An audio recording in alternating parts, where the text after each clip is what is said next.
El museo nace hace unos 25 años atrás, pertenece al señor Humberto Vera. Él toma la iniciativa de realizar este museo primero porque su padre fue historiador de esta zona. Ya tenía un museo en lo que ahora es la ciudad mitad del mundo. Fueron los primeros en levantar o realzar lo que era la mitad del mundo o la latitud 00, pintando una línea amarilla en lo que era antiguamente el primer monumento que ahora se encuentra en Calacalí. Luego que salen de esa área, vienen a esta parte de aquí, a un lado de lo que es la ciudad mitad del mundo.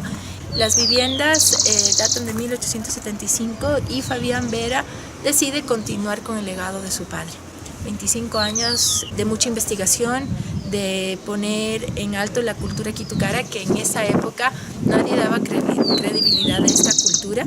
Y en la actualidad muchos de los pueblos indígenas ya se atribuyen ser originarios de la cultura quitukara. Pero también quisimos dedicar muchas áreas a lo que es la parte de la Amazonía, la parte de la costa y la parte de la sierra del Ecuador.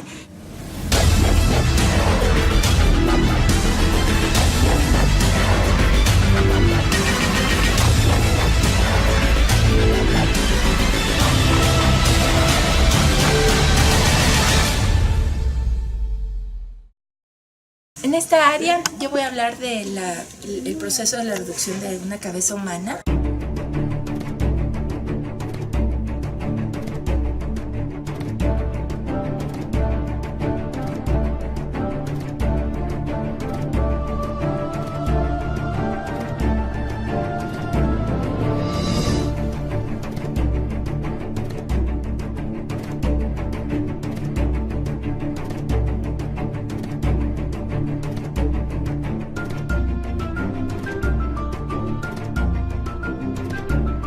En el siguiente paso vemos que ellos suturan la boca, cosen la boca, porque dicen que el espíritu está en la parte alta del cuerpo, es decir, en la cabeza, y de esa manera ellos están preservando el espíritu de esa persona.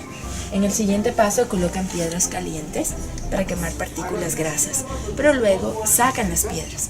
Entonces la cabeza está totalmente vacía, no tiene nada por dentro, es solo la piel con el cabello. A esta cabeza usualmente se la llevaba a la comunidad, se colocaba al final de una lanza o se lo colocaban en su pecho. De esta manera daban a conocer quién había sido el triunfador, quién había ganado, y que la persona que estaba reducida a la cabeza obviamente había sido el perdedor y lo tenían ya como un trofeo de guerra.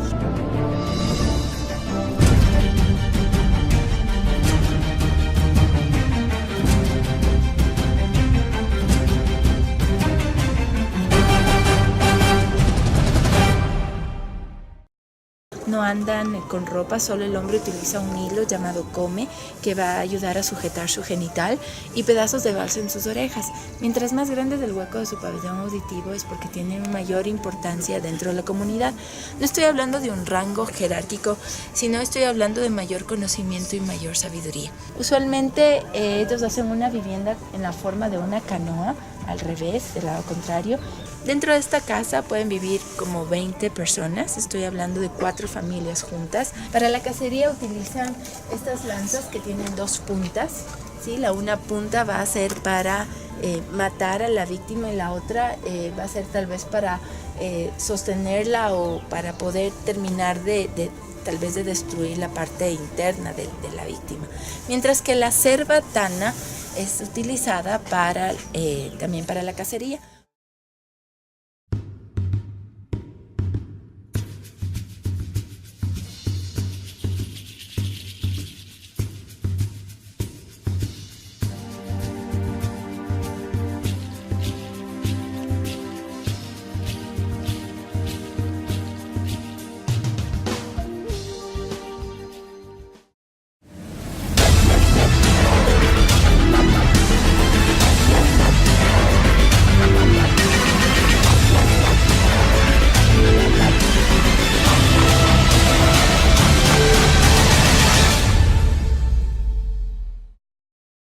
Tenemos muchos grupos étnicos, culturales muy importantes dentro del Ecuador y entre ellos están los quitucaras. Los quitucaras tenían muchas tradiciones, eran unas personas muy sabias, muy inteligentes, que a base de observación del sol, la luna y las estrellas ya determinaron estar en la mitad del mundo. Y ellos practicaban obviamente un ritual para el momento de enterrar a sus seres queridos. El momento que una persona fallecía, realizaban orificios grandes en la tierra y formaban las famosas tolas funerarias. Tolas, to significa tierra y la nuestra tierra. La tola usualmente tenía 3 metros de diámetro y 8 metros de profundidad, pero las dimensiones podían variar dependiendo del rango jerárquico de la persona. Cuando una persona fallecía, al cuerpo o al cadáver lo depositaban dentro de vasijas de barro, como la que podemos ver ahí en la esquina, o se le colocaba dentro de orificios dentro de la misma tumba. Al cuerpo se le colocaba en una posición fetal, porque ellos creían mucho en la vida después de la muerte.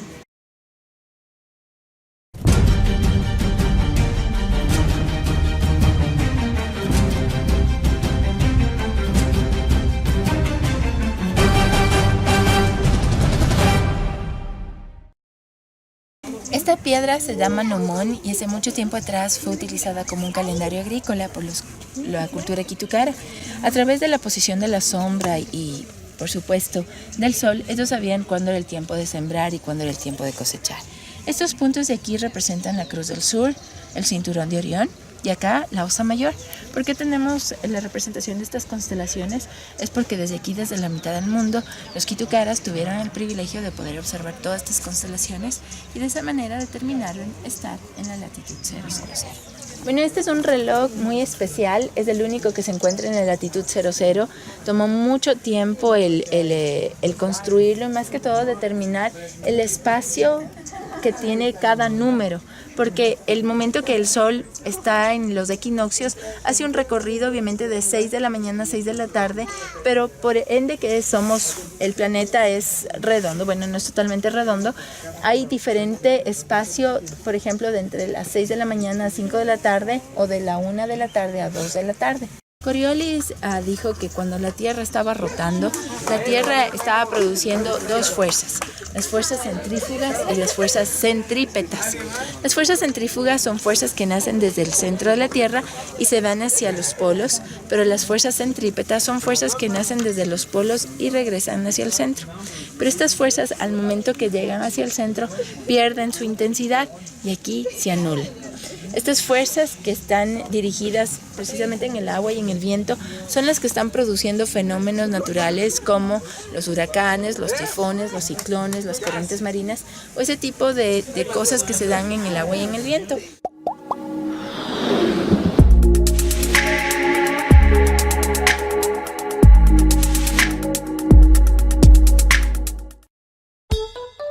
Ustedes van a darse cuenta que aquí el agua no gira, que el agua cae perpendicularmente.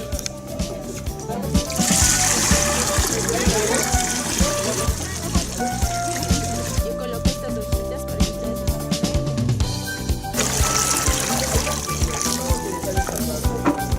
o los fenómenos que se producen en el sur, el agua gira como las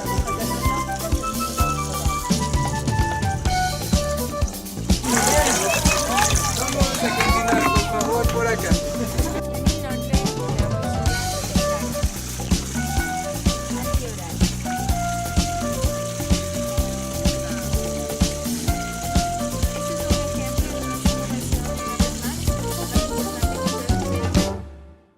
Nosotros hemos escogido un huevo porque es en la cosmovisión de nuestros indígenas, el huevo es un elemento que da la vida. Tiene los 4 elementos en realidad, que es la cáscara de la tierra, la membrana es del aire, la clara es del agua y la yema es del fuego. Vamos a tratar de balancear un huevo aquí en la cabeza de un clavo y va a ser mucho más fácil por la atracción y el magnetismo que existe en esta área. Las fuerzas se anulan, van de una manera perpendicular y es por eso que todo el líquido del huevo, especialmente la yema, se va a ubicar en la base del huevo y va a ser mucho más fácil el balancearlo. Esto se lo puede hacer en otras partes del mundo, pero va a tomar mucho más tiempo. Aquí es mucho más sencillo, por lo que les decía que existe un magnetismo y porque las fuerzas de aquí se anulan.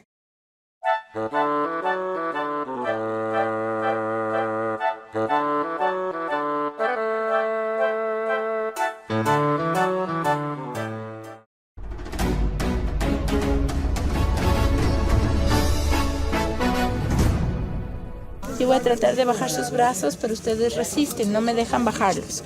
1, 2, 3, fuerte, fuerte, fuerte. ¿Bien? Ok, 1, 2, 3, fuerte, fuerte, fuerte. Eso. Ok, y ahora sí sus brazos. Un poquito más arriba. Listo, fuerte, por favor, resista. Resiste, eso, fuerte, fuerte.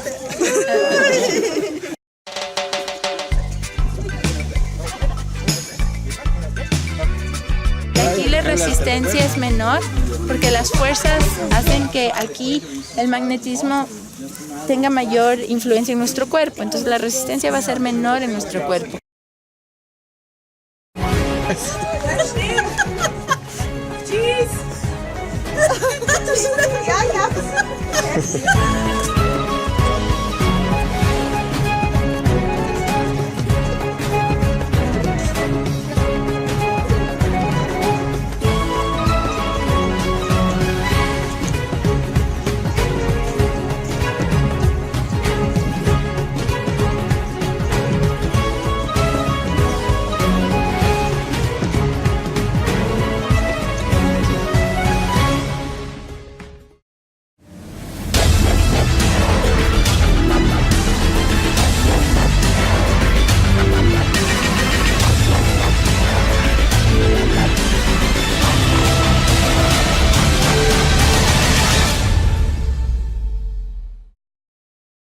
Esta vivienda tiene ya aquí 146 años.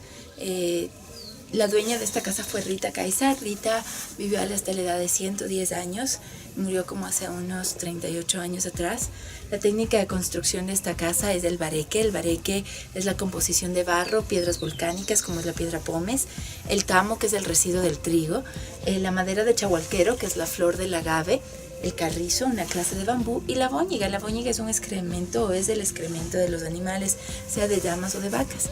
Estos materiales son flexibles, por eso esta vivienda es resistente a temblores o a terremotos, al igual que es térmica o termal. Cuando fuera hace calor, que ustedes pudieran sentir, aquí está muy fresco, ¿verdad? Y cuando fuera hace frío, aquí va a estar abrigado. Rita convirtió en esta su casita también en un lugar de negocio. Aquí preparaba la chicha de jora, en esos grandes recipientes o en esas grandes vasijas de barro. Se dedicaba a la elaboración de chicha y también a preparar el cuy. Así que las personas que caminaban por esta área tocaban la puerta de Rita y sabían que Rita les podía ofrecer una rica chicha, la chicha de jora. Miren, acá están los cuyes, porque con una buena chicha, un cuy está súper rico. Los cuyes es un plato típico del Ecuador, bueno, de la sierra ecuatoriana. También es un plato típico de la parte de Colombia, de Perú y de Bolivia. El cuy se lo conoce como cuy porque precisamente hace ese sonido de cuy, cuy, cuy.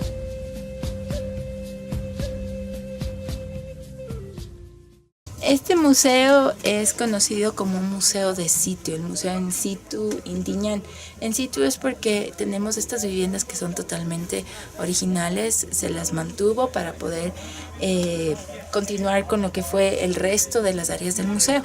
Esta choza también es original, en este caso tiene un largo corredor, tiene los pollos o faldicones, que es el lugar donde se les recibe a sus invitados. Algo muy importante dentro de las chozas o las viviendas de nuestros indígenas es el techo. El techo tiene que ser bastante bajo por dos razones. El momento que usted ingresa, para no golpearse la cabeza ahí en la paja, ¿usted qué hace? Se agacha.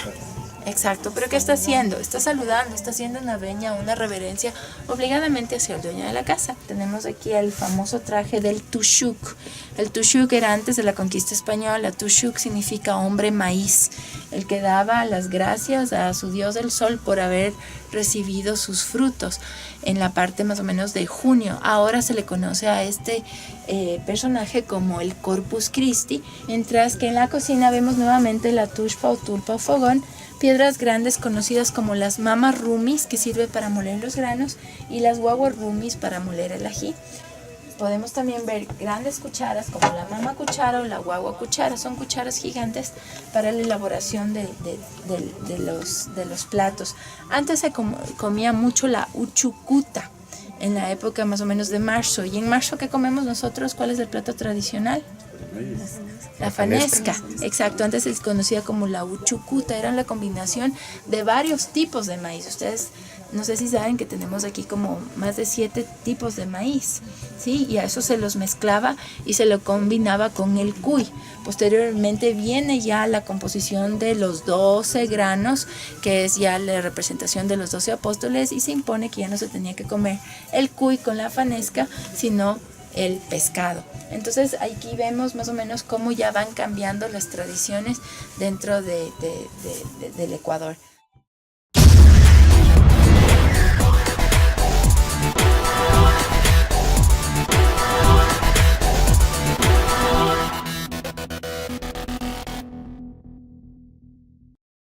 Esta exhibición está basada en lo que es el cacao fino de aroma, el cacao ecuatoriano, y es porque en la actualidad el cacao ecuatoriano está considerado como uno de los mejores cacaos del mundo. Por eso grandes marcas a nivel mundial necesitan utilizar por lo menos un 15%, un 20% de cacao ecuatoriano para darle ese toque especial a sus barras de chocolate. El origen del cacao, el ADN del cacao está en la parte de la Amazonía ecuatoriana, en Morona, Santiago y Zamora Chinchipe. Y ahí existía un grupo conocido como los Mayo Chinchipe, que podemos ver ahí esa máscara que les está representando, quienes ya elaboraban una bebida especial hace 5.300 años atrás basada en el cacao, que su ingrediente principal era el cacao. Y se cree que ellos tenían relación mucho con la cultura valdivia. Es por eso que los Mayo Chinchipe tenían recipientes hechos de la concha spondylus y colocaban esta bebida del cacao en la concha spondylus. Pero ¿cómo llegan a tener esta cultura que estaba en la Amazonía, concha spondylus? Simplemente a través del trueque, a través del intercambio con esta cultura de los Valdivia. Los Valdivia les entregaron las conchas spondylus a los Mayo Chinchipe y los Mayo Chinchipe les entregan a los Valdivia las pepas de cacao.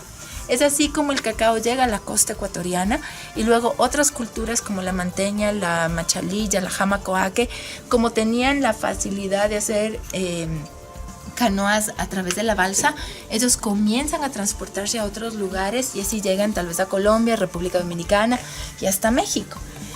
Años más tarde, 250 años después de Cristo, es decir, mucho más después, sabemos que los mayas y los aztecas comienzan a elaborar una famosa bebida a través del cacao.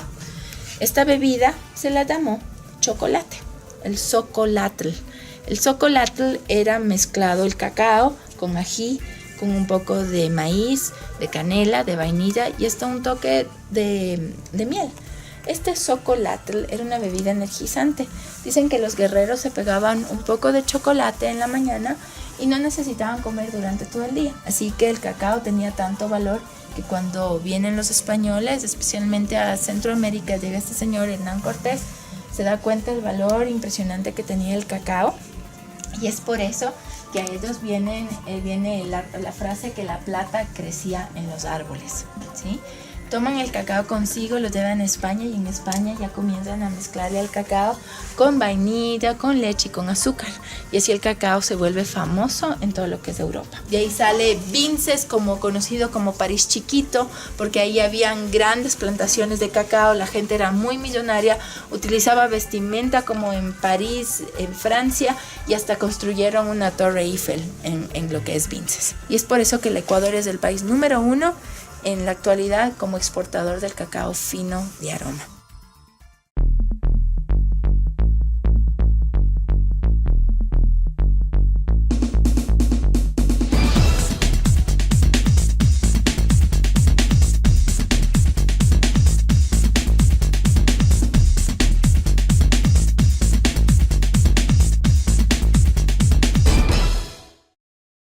It was a very delightful educational experience. We had a wonderful guide, and I recommend it for everybody to come here and experience this very educational and very good museum. Thank you.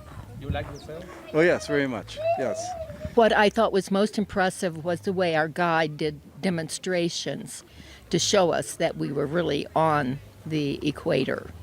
And that was very exciting, using water, showing how it flows, actually balancing an egg. So he did a very wonderful job with his experiments. And the sundials. Yes. It was all very, and the beautiful structure of the museum itself. It's all very good. Thank you. Thank you. Thank you so much.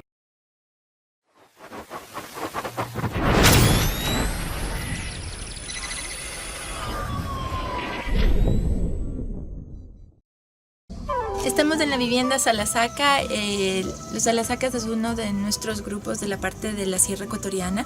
Ellos se dedican mucho a la confección de tapices. Y aquí vive la familia Hurtado. Déjenme presentarles, ella es Manuela y allá está José. Es dedicado a la confección y elaboración de los tapices. Como ven ustedes, Manuela está elaborando el hilo. El hilo está hecho a base de la lana de la oveja. Las mujeres usualmente siempre están hilando, caminan, conversan, hacen sus actividades, todo el tiempo están hilando, mientras que el varón es el que se dedica a tejer, nunca la mujer. El varón utiliza en la actualidad un telar que ya fue introducido por los españoles, un telar de pedal que le reemplazó al telar de cintura. Este telar de cintura conllevaba mucho trabajo. Se sentaban en el piso colocando sus pies apoyando en unas maderas y comenzaban a tejer. Nunca la mujer, porque eso hacía que dañen sus caderas y cuando estaba en embarazo obviamente iba a ser una tarea imposible. Los Salasacas utilizan un sombrero muy pesado hecho de lana de oveja y harina de maíz. Sí, mira, más pesado que el tuyo. Estos dicen que servía antiguamente hasta para golpear a una persona, para defenderse, para defensa como una personal. arma de defensa. Exacto. Sí. Exacto, le pueden ver a José cómo elabora el tapiz, y algo muy particular es que ellos hacen el tapiz al revés, del lado contrario. No necesitan ni dibujar ni pintar en un papel porque todo es creatividad y memoria. Hay más de 100 diseños en su cabeza que los pueden plasmar tranquilamente. O sea, las sacas fueron introducidos por los incas. Ellos vienen desde la parte de Bolivia y eran unas culturas, los mitimaes. Los mitimaes eran poblaciones indígenas traídas para poblar o al ser albergadas en ciertas regiones y así tener una mayor cobertura en sus conquistas.